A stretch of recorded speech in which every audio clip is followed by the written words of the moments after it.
Morning guys, today's Saturday, 12th of December, and this is just another video just to wrap up what happened during the weekend, but more, I want to focus more on talking about what's going to happen this week. All right? This week's going to be very important, big week. So I'll just run through the calendar quickly. So you've got pretty uneventful Monday, Tuesday, you've got the RBA meeting minutes, so that's important for us. We want to see what their thinking is, what they plan to do over the next coming months, okay? Very important for us.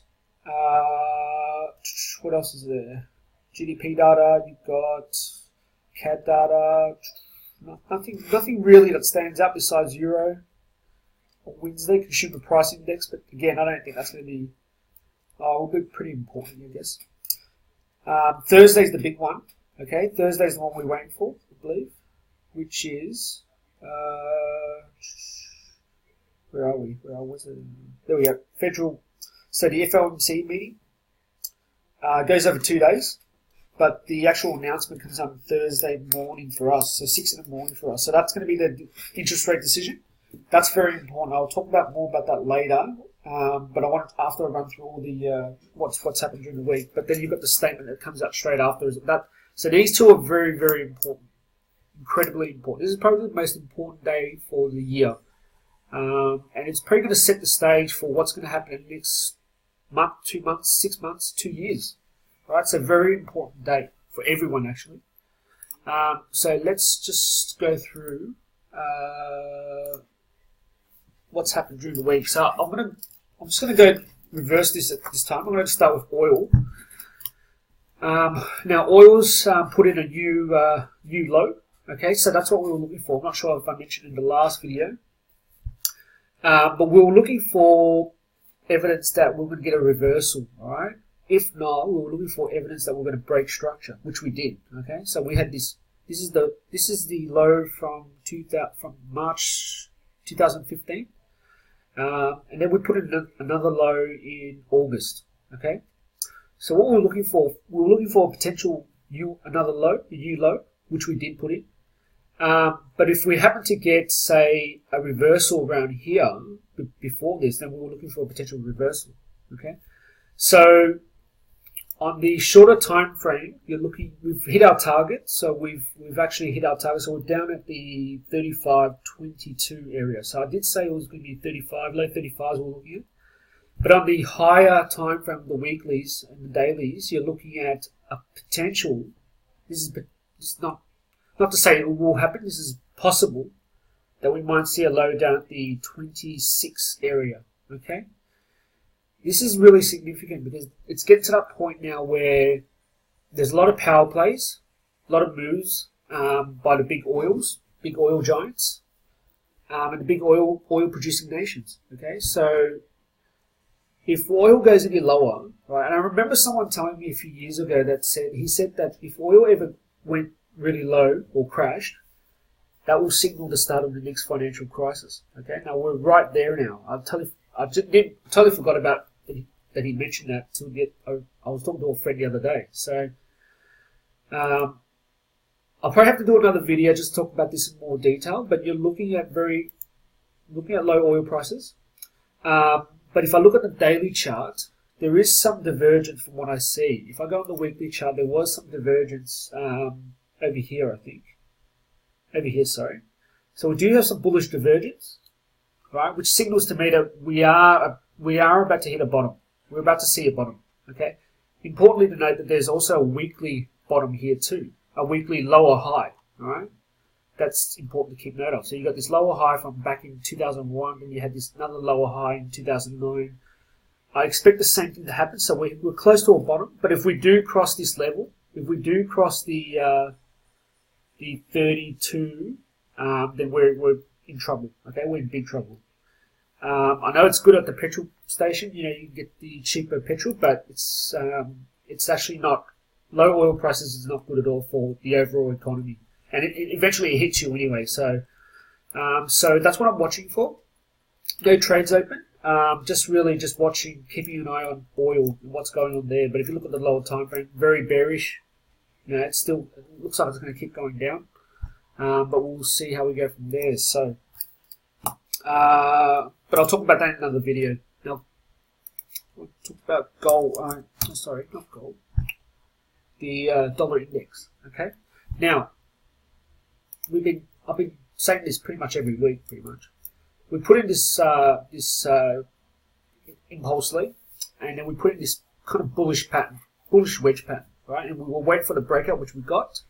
Now we've finally pulled back in, right? So remember how I always kept saying that we were looking for a pullback?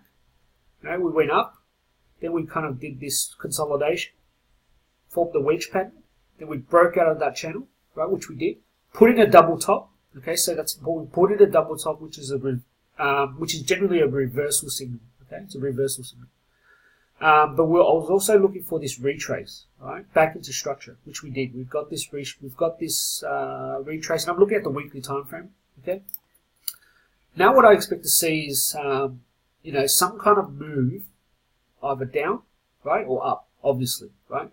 But based on these patterns, usually the general move is up. Okay, so we're looking for a potential break of this structure for higher prices in the US dollar. Now, if I look at the monthly chart, this is how I came up with these numbers. Okay, so that was the last high the dollar put in, which was back in 2001. Okay, and we've got one up here around 1980 something. Okay, now if you just draw a simple trend line, you can see already that price is kind of being drawn like a magnet to this trend line. So what I'm trying to say is, for this to get to there, that might take some time, right? Or it could be a sudden spike. We don't know. But either way, if we're looking at a sudden spike in the US dollar, maybe not all the way up here, but even up here, $1.05, that's going to signal weak. That's going to signal very, it's going to obviously cause the other currencies to be devalued as well. So keep an eye on this. There could be some kind of event that could happen that could trigger a sudden spike. Okay, I don't know. I'm just saying that just keep an eye on these things. These things are important. But if you go down to the daily, then we can have a look a bit more, see more price action. So we've got this. Yep. So we've got this. Put in the double top, pulled back down off that, hit the level of structure we've got, kind of consolidating. Okay, so we might see maybe see some more downside to about this level here. Okay, maybe. You have to wait and see on Monday, and leading up to the US interest rate decision. So we might see some further downside down, maybe testing, this trend line here before we see the move up.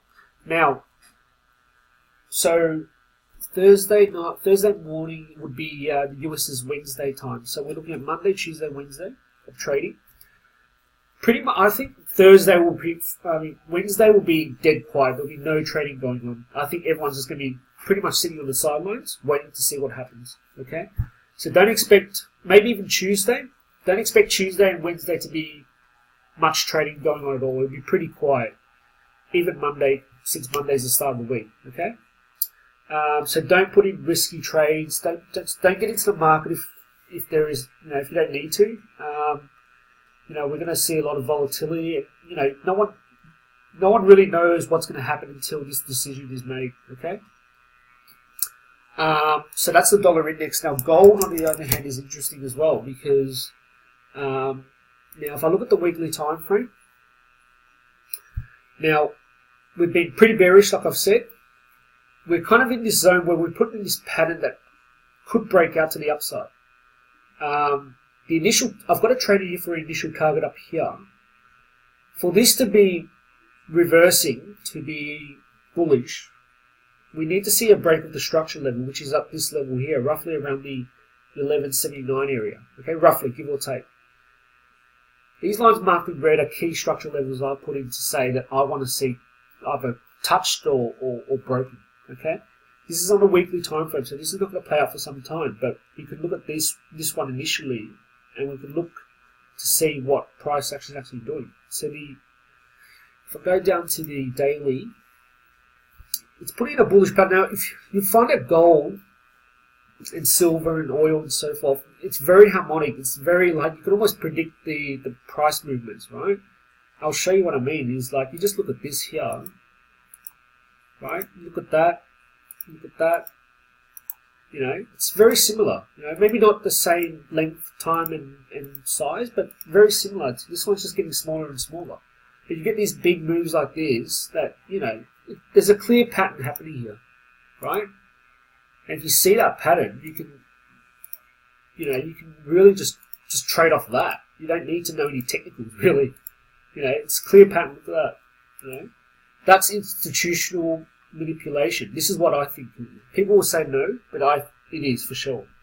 But you can see here that you can we're already putting in this kind of bullish pattern. So we might get this. I think we're going to get a move up. I don't know what could trigger that, but we'll see what happens. Right now, if the US do raise the interest rate, then what's that going to do to gold? Well, obviously, it usually pushes gold down, right? So something, but at the same time, it's giving me this bullish pattern. So we'll have to see what happens, right? This week's going to be really make or break for gold. But like I said, we're going to see. I still see gold going down to the 1,950 area, right down to this level here. Okay. Once we reach that level, I can confidently say that we've hit a bottom. Okay, and then we're set for higher prices. But let's see what happens though. But keep an eye on gold. Very big 2016 for gold. So next year's going to be big. So that's that. Now, IWM. This is very important. This is the Russell Index 2000. So this is what I've mentioned many times. This is Main Street America. Okay.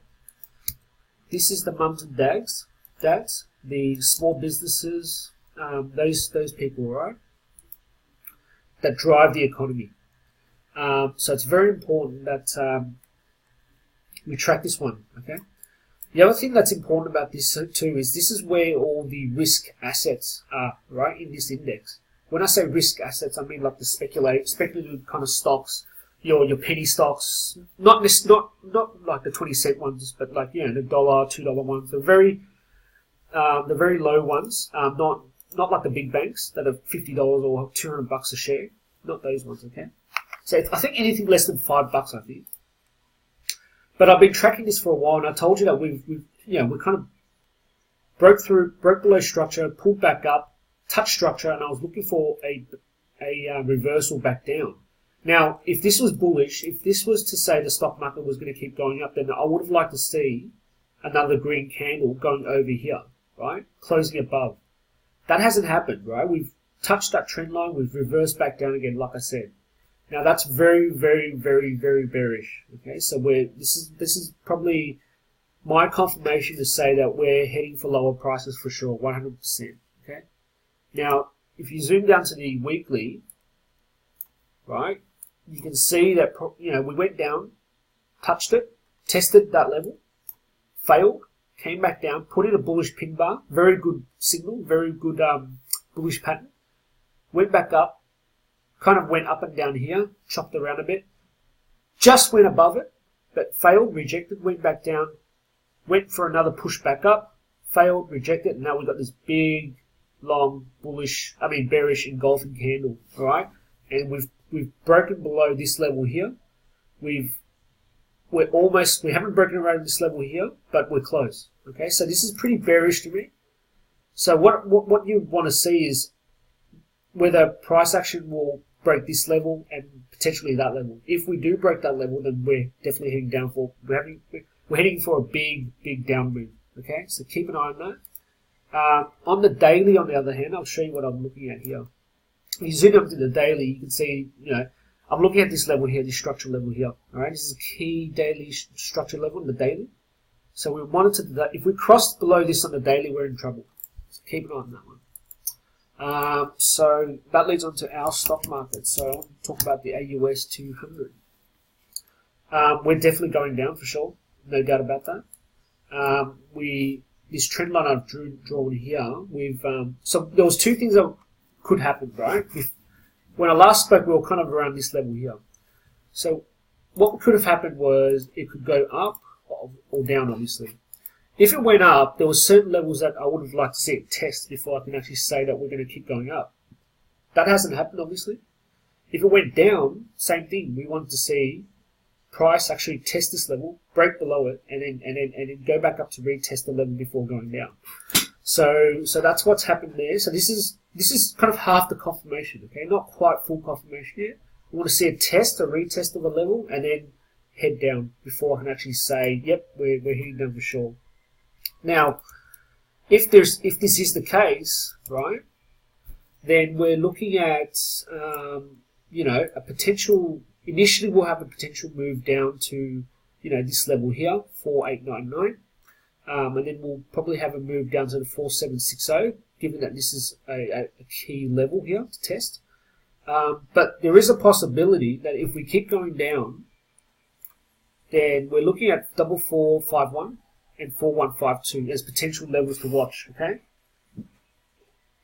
very important that we keep across those levels. Now, you'll notice also is that if I go to the monthly, you can see how price action, right, really loves structure, really likes the test structure. This is a simple trend line I've drawn, and you can already see how it's just respecting this trend line, right? That's the yellow line I drew. That's the hold on. Alright, so that's the trend line from the monthly. Now, obviously it's not going to be on the spot, right? Because I'm drawing it in kind of scale. But if we cross below this is a major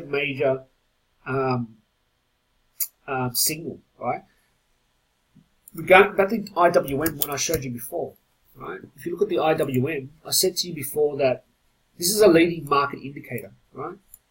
This is kind of giving you a heads up. Right, so this already happened like 3 months ago, right? All this action here happened 3 months ago.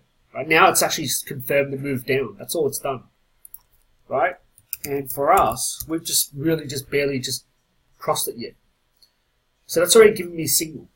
That gives me an early indication into what's happening in the market. Okay. So keep an eye on this. I reckon we're definitely going to see some downside pressure this week. We're hoping for a stock market rally. We might get that the week, not this week, but the week after.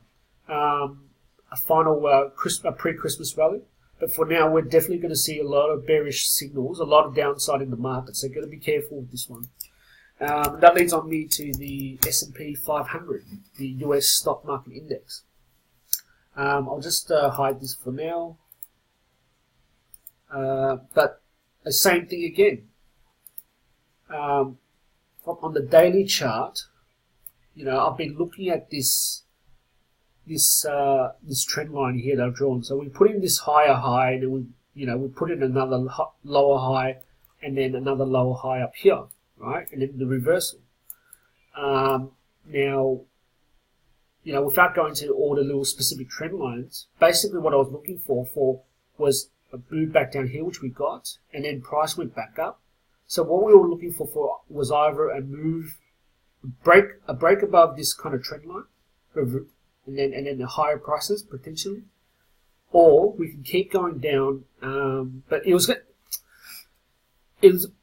whole thing depends on how hard this goes down, right? Because it can go down incrementally, or it can go down like this, right? This is a very, very bearish signal to me, right?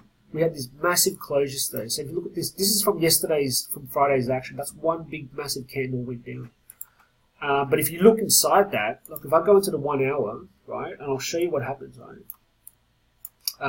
Actually, I'll go into the 15 minute because then I'll show you really what's going on. So that started from, so yesterday was the 11th. Okay, so it would have started from about, hold on, sorry. 11, oh, 12. Hold on, sorry. Just got to find where, okay. So the day started at about here, I think. So I'll just draw a line there. Started right here. So when you look at it, you're looking at it as just one big candle, right? when I look at it on the 15-minute, this is all the price action throughout the whole day. So you can see that it's gone up. These aren't small moves, right? These are pretty big moves, right? It's gone up, gone down, gone up, gone down, fiddled around a bit. This is probably during the Asia session, right? I think. And then it's kind of gone straight down, pulled back up, straight back down, fiddled around a bit, pulled back down, pulled back up, went back down, fiddled around a bit here. So a lot of ups and downs here, went back up, a lot of ups and downs here, but stuff did the same thing here. This is leading probably the last couple of hours before the market closed, and then went back down, and then stuffed with the market. Went a lot of whipsaws here, a lot of ups and downs. So this is the problem where I had before, which was I was trying to trade these, and this is really stupid. You know, I shouldn't have done it because you can lose a lot of money if you do. I've got my swing trading account, I've got my day trading account. So my swing trading account was alright because I sold from up here, and so it's still just writing it down. But my day trading account suffered because I was kind of just, I don't know what I was doing, but it's a lesson learned there for next time. But you're going to be really careful because this is where the markets, the institutions are going to kind of screw around with a lot of traders, right? They know that traders want to get into the shorts. So what they do is they short the market, and then as they get to a certain level they want, they push it back up. That scares the day traders, the retail traders, and then they stops them out of their positions, and then they push, after they've done all that, then they push the market down again. So, all these losses that these retail traders had was for no reason, because they didn't place their stops properly, or they didn't, they panicked, I guess. If you're in this move here, like you would be panicking, or here, you don't know where the market's going to go. You don't know if it's going to go up and down, but it's just institutions playing with your head. That's it. So that's that there. But again, I'm thinking lower prices for the S&P. Looking at levels around this, a potential reversal around this level here, maybe. We'll see what happens. But I did show you earlier, I think. Shit, where's that pattern I put in? Hold on. Anyways, there was a pattern here that I drew. Okay, so I think it was I don't remember the exact level. I think it was down here somewhere. All right, so there is a potential reversal signal here to potentially buy the market up. All right, but we'll have to wait and see. That's still a fair way away. So keep an eye on the S&P 500. Okay, now I'll just go through some of the currency pairs that we were looking at. All right, so this one, I'll kind of break this down in a moment. But so I've always been nagging on about this level here, this 75 level here, right? Now, I still think I've still got my eye on this touch, right? Even though we've been bearish, but I still got my eye on it, okay? Now, if I look at the 4-hour chart, I'll delete all this later, but you've got multiple patterns. You've got 3 patterns here, potential entry points, all right? So I won't go into it too much, but you can, if you want to just watch the video later and you can see I've just marked the lines here as being potential entry points. I won't give you stops and targets because it just depends on it'll just be too much time for me at the moment. So, but yeah, you've got all those patterns converging in these levels here, all right? So it's going to be up to you and what's in your trade plan to decide which ones to take. What we've done is we've kind of pulled back from this big move up here, right?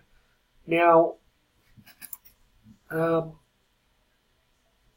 going to see more downside this week, all right? We're going to see some more downside. Now, the question is going to be how much downside is there going to be, right? Now, you saw those patterns before. I've got those entry signals there. So they're possible reversal signals. So what I want to see is for price to kind of go down to test these support lines, but also put in a reversal signal. Okay, so we're looking for some kind of reversal signal, whether it's on the daily chart, the daily time frame, or the 1 hour time frame. But we're just going to have to wait and see. But what could happen, right? What could happen is, and this all goes back to this week's Federal Reserve meeting, okay? So their decision is going to obviously impact the Aussie dollar. But what we're kind of wanting to see is, what could happen, is we could see something like this. We could go back down, touch that trend line, reverse back up, right? And then come back down, and then break structure.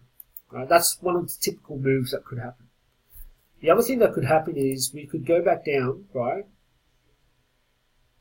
Kind of just go below structure, right? Break below structure, pull back up, and then kind of pull back down like this, and then and then go back up again. That could happen. There's a number of different ways this could happen. My point is that to be 100% sure, to minimize your risk, wait for the confirmation, wait for the retest, okay? Whichever direction it goes, wait for price action to actually retest, to go down and then come back up to retest a certain level before you enter the trade, because you don't know for sure which direction it's going to go until it retests it.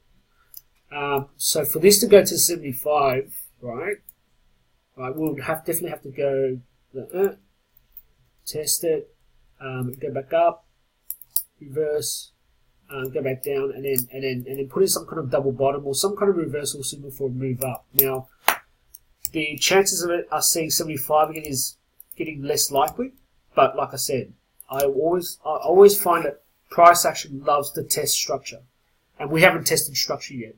We have not tested it. We've tested. We've always tested it. See, we've always tested it. He will come back down, went back up. Tested the level, came back down again. It happens all the time. Sometimes it might take longer than usual, but it does always do it. So you can see here, it's always testing structure. Always testing structure. Chopped around a bit, went back down, went back up and test structure. Now you could make the argument as to, well, how come this one didn't test structure? Well, I don't know. It just didn't. So, and that's my point here. I could be wrong. I could be very wrong. But I'm just saying that if it does go back up there, then you've got a really, really big opportunity to short this. Really big money making short here. Okay. So that's the Aussie dollar. New Zealand dollar. I think there was a pattern there. Nothing really exciting here. Interest rate decision last week. So on the daily time frame, I've got potential Gartley pattern down at this level here. Potential. Okay. Nothing solid. I haven't really done much investigation into this one. 4 hour, we've got a bat pattern here, so this one's a pretty solid bat pattern here too. So looking for a potential reversal down here, entry for maybe target 1s and target 2s around this level. Stops go down here, okay. Risk reward for this trade is probably more than a 1-to-1 for sure. So if stops go down to about here, target 1 would be roughly about here. Target 1 would be about here. Still fib retracement. You don't have to use the fib retracement to identify targets. Targets is going to be dependent on what's defined in your plan, right? So target 1 here is 38% level. So you're looking at almost a 1-to-2 risk reward. Can't go wrong. Close position once target 1's hit. Close half the position. Look for extended targets. So your extended targets are about there. So you're looking at overall a 1-to-3 risk-reward ratio. So this is a really good opportunity. I'll definitely get into that trade for sure. Or if you don't want to be a buyer, you want to be looking to sell. If you're looking for selling opportunities, right? If the market did go down and touch that level, instead of taking the long position, what you can do is use some predictive analysis and say, well, if assuming that the pattern is valid and it actually goes in the direction we want it to go, then you can look at, in your rules say, if target 1 is hit or target 2 is hit, I'll enter the market short, right? So what I'm saying is that you don't have to enter the trade to go long if you're looking for shorts. If the market goes up there, then I will look to short the market here. Or if the market goes back up there, I'll look to enter a short. So there's heaps of ways you can play this. You don't have to play by the pattern. Heaps of ways. So that's that on New Zealand. But yeah, I think New Zealand is going to see more long-term weakness there. So I'm not surprised that it's going down. I don't have a position on it though.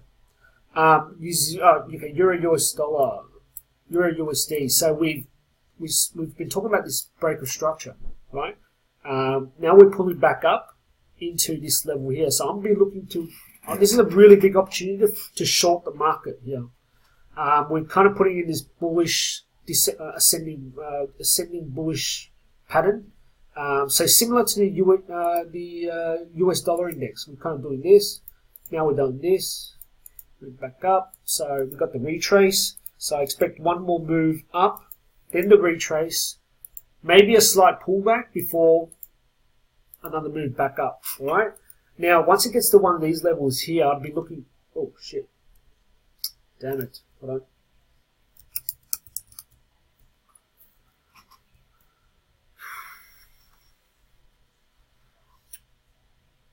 Hold on. Sorry. Okay, so 4 hour. There we go. So looking for potential move back up to around these levels here. All right. Might test this level, so don't get too faded. Don't get too concerned about this level here. This is just general market behavior for retraces. But I'll eyeing this level here as a potential reversal here. All right? But yeah, there's an opportunity there to get in short. All right. USJPY. I think it's still the same from last time. We've got a pattern here, a bat pattern here. I'm still waiting for it to get hit. Hasn't filled yet. But again, this is tied into the US dollar index as well. So expect to see bullish move as well from the Japanese yen. Now, I think they had a meeting last week, and I can't remember what the outcome was of the meeting or what they plan to do. But you know, you can see it here is very, very bullish. I know a few people have bought in around here, and they're still holding it. You know, beautiful. It's a small position as well. You know, I might look to get in this week as well. I'll be looking for an entry somewhere. So what I can do is, rather than use this pattern this is a bearish pattern too, so you're looking to actually short the market. Rather than use the pattern to actually enter the trade itself, what I can look for is for it to actually play out and then enter at the target level. So that's a similar example I was explaining before for the New Zealand dollar. So keep an eye on that one. GBP USD very quickly. Shit. GBP USD. So it's still trending harmonically. Very nice trade if you're able to get on it. So you could have just sold here, come back down, buy here, sell here, buy here, sell here, buy. Now you're probably saying, well, how would you know where to sell? You know, how would you know? It's really easy. You can use there's so many techniques I can use to find that it was going to go back up here or go back up here.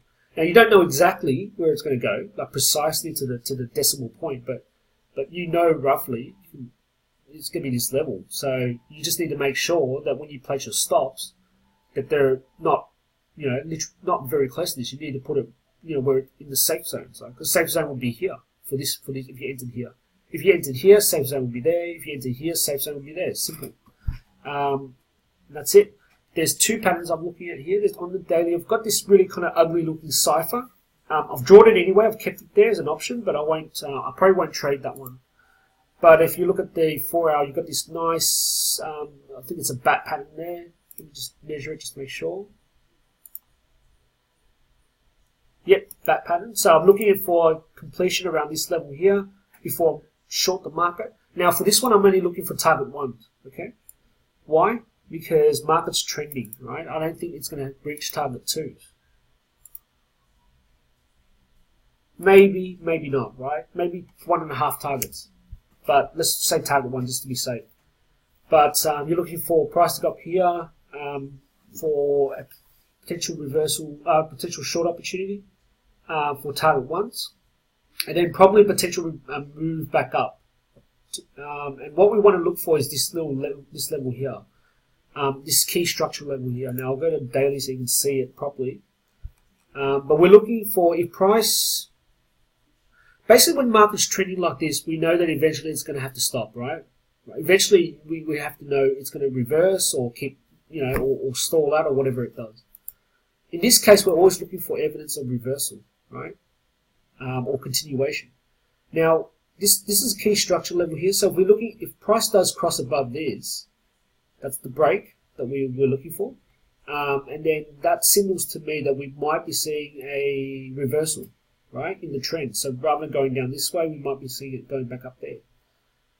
Still early to tell, but you know, I thought I'd just point that out again. Same thing with if we had to see if we want to find continuation. We don't want to see this structure level get broken. We want to see price reverse before that and go back down. Okay, but there's an opportunity on the pound USD. And last one I'll talk about is pound Aussie. Pound Aussie is doing the same thing. Very nice harmonic move. You know, U structure low, U structure lower high. I mean higher low, lower low, U structure low, and then we're looking at a potential move up around here before we might see a reversal back down. Okay. Now, this is a good example. You know, some people will say, well, how do you know if it's going to go here? Well, how do you know? Like, well, you know, you can use ratio levels, you can use harmonic patterns, you can use anything really to determine this. And I've already kind of locked in my kill zone. So I believe that price is going to come back up here and test within this kill zone. I'll call it a kill zone. If price goes back up into here, well, I'll be looking to enter a short position, right? RSI is oversold, right? We've got we can kind of put in this double top kind of pattern on the RSI. Actually, we've got what should we call it again? So we've got bearish divergence, all right? So we've got prices making higher highs, right? Whereas the RSI is making lower highs, right? So it's bearish divergence. So we're looking for, at some stage when this candle's completed on the daily or the 4 hour, we're looking for price to reverse back down, okay? So there's a lot of things you can try. The other thing also is, oh yeah, that's one thing. So just using, So a few weeks ago I posted a video about Fibonacci inversion trade, which is another way to use Fibonacci ratio levels to enter the market. You've got a Fibonacci inversion set up right here. So we've got this down move and then reversal back up. The break of this structure level here, this is a key structure level that price broke right through, pulled back down, went back, and then resumed its move up.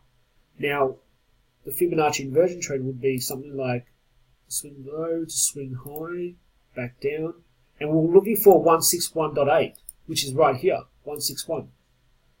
And as soon as price actually hits the 161, I'll be selling straight away, right? No questions asked, I'll be putting a sell order in there. I can put in an order there now, I don't have to enter at market. So that's the Fibonacci inversion trade. And funnily enough, it lands right in this little kill zone. So that's another signal to me that we've got some confluence at that level. Okay, guys, I think that's it from me. I'll probably do another one. Actually, I'll talk a bit about the. Spend a minute, 2 minutes. So this week here, you got the interest rate decision. Yeah, like I said, this is probably the most important day of the year. Well, I won't make it so dramatic, but it's very important to every single person. You know, we're looking at the US have kind of screwed themselves over. You know, if they raise it or they cut it or they hold it, they're screwed. If they raise it, we don't know what the impacts are. We don't know how. We're talking about 25 basis points, which is not much, but they haven't raised it in 10 years, right? So if they do raise it, we don't know who's going to get hurt. We don't know how soon. Right? Initially, it might not hurt anyone, but give it about a month, a couple of weeks, it might start to filter down into the economy, and we might start to see some defaults and bankruptcies. Okay, we'll definitely see some bankruptcies and defaults on personal mortgages and all that kind of stuff as well. If they hold it, then that's a confidence question. That's a confidence issue, right? Because the whole market is driven by confidence and sentiment, right? If the Fed have been saying for the last 12 months they're going to raise it, they haven't raised it yet. If they don't raise it by the end of this year, then they lose all confidence in the market. Now, that alone will send the markets down, okay? If they cut it, then that will be complete failure. That won't even push anything back up. That's going to automatically trigger the market to sell down. That's going to cause a crash as well. So it's very important. But if they do raise the rates, whatever the decision is, it's going to set the stage for the next 6 months, or 3 months, 6 months, 12 months, right? Mark my words, you will see high interest rates at some point, right? Now, that's that's the other thing too. So the TNX, the 10-year Treasury bonds. 10-year Treasury bonds. I've been saying for a while now that we're looking at potential reversal. Right? We're looking for this break around this level here and this level here. If these two levels break, or this one first and that one, that means high interest rates are coming. Right? So I don't have a mortgage, I don't know. And you guys are probably financed your, you've got mortgages with what, 2%, 3%, whatever it is, interest. Can you deal with 4%, 5%, 6%, right? What I think might happen is, as things get more volatile, heading into next year and the year after, basically the governments are out of cash. They need money. They don't have money, right? And, you know, they can't lower interest rates anymore. So what you might see, and this is a possibility, we might see some sudden... So with the RBA in Australia, we have an interest rate decision every month, except for December. Except for January. The US has, I think, 6 or 7 a year. So they're scheduled dates where they decide on interest rates, okay? What you might see coming into next year and the year after is we might get some sudden days where they call an emergency meeting and then decisions made on the spot. So everyone will get caught off guard, right? They'll also give some notice, but it will be like 10 minutes, 20 minutes notice, 1 hour notice, right? So you might get those out of nowhere meetings where they have to decide on raising interest rates. The other thing too is that, you know, you're used to seeing that 0.25 basis point moves, right? Don't be surprised when they start making one big move, bigger increments of, bigger interest rate cuts. So it might be, say, half a point, right? Or 3/4 of a point, or 3 points, right? You probably don't believe that, right? You find that that's not possible, but it is possible. It's happened. It's actually happened. It happens all the time. I'll give a good example was last year. Russia, when oil prices went down, when they crashed, what's his name? Putin. They raised. I think their interest rates were at 9% at the time. No, it was at 7%.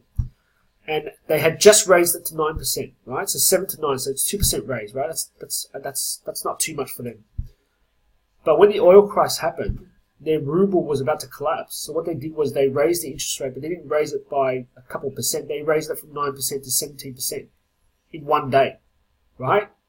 And that still didn't help, right? It's better now, but that's just something I want to point out to you because you've got to be prepared for these things because you might find that your mortgage, right, from 1 month is like $3,000 a month or $2,000 a month.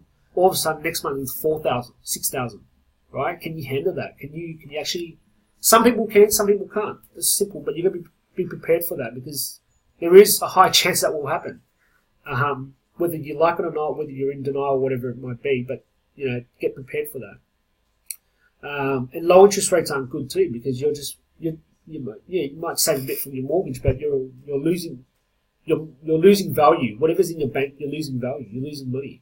So either way, you're getting screwed either way. So you've got to be aware of that.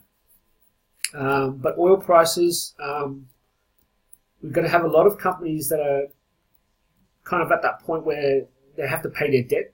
So I think, you know, whatever's written in the contract. So whether it's the start of the year or next year, whatever it is, they'll be coming back to the bank going, okay, well, we can't pay you back. Or we don't have the money. Or I want to refinance, right? Some of these guys will have to refinance their debt, right? And that's why interest rate rise in the US is going to probably speed this up more and cause these bankruptcies. So you're going to find a lot of companies got a lot of debt in them, right? And that debt goes into derivatives and all that stuff, like I posted the other day. Derivatives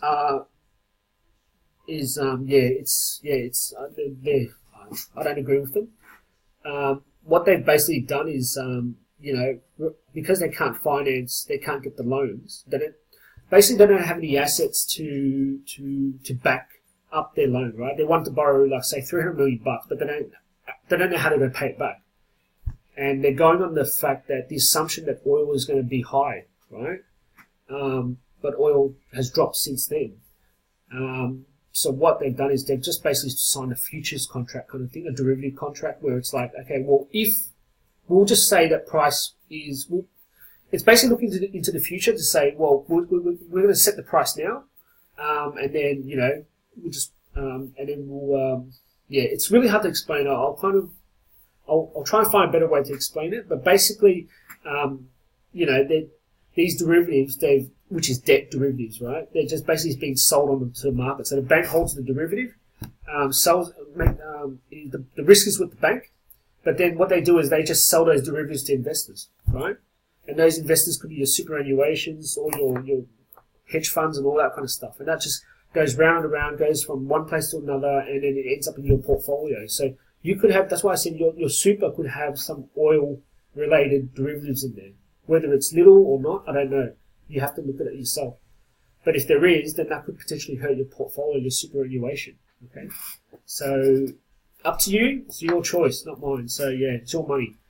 What else is there? So that's it for me, I think. I'll probably do another one just maybe on Wednesday, just another short video, just to kind of wrap up and see what we might expect to see.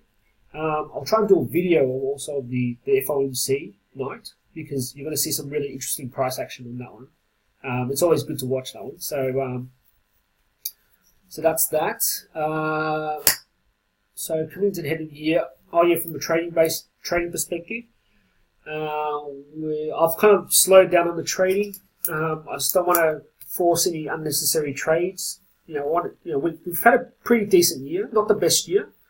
We've had a good year, so I think a lot of lessons out of that one. There's a few. I trade for a few people privately, and I think next year, we're set for something big. I think next year it's going to be our year next year. So that's why I want to just end the year just slowly and just not take any risky trades and ending negative or whatever it might be. We've had a good week this week, so one more week of trading, 1.5 weeks of trading, and then I'll probably spend a bit more time just getting everything in order for next year. So next year's going to be very interesting. All right, cool. So yeah, again, any questions, let me know. Email me. Also, I'm putting this on YouTube too, so please like and subscribe and all that kind of stuff, and that will help me out a lot. Okay, guys. See ya. Have a good day.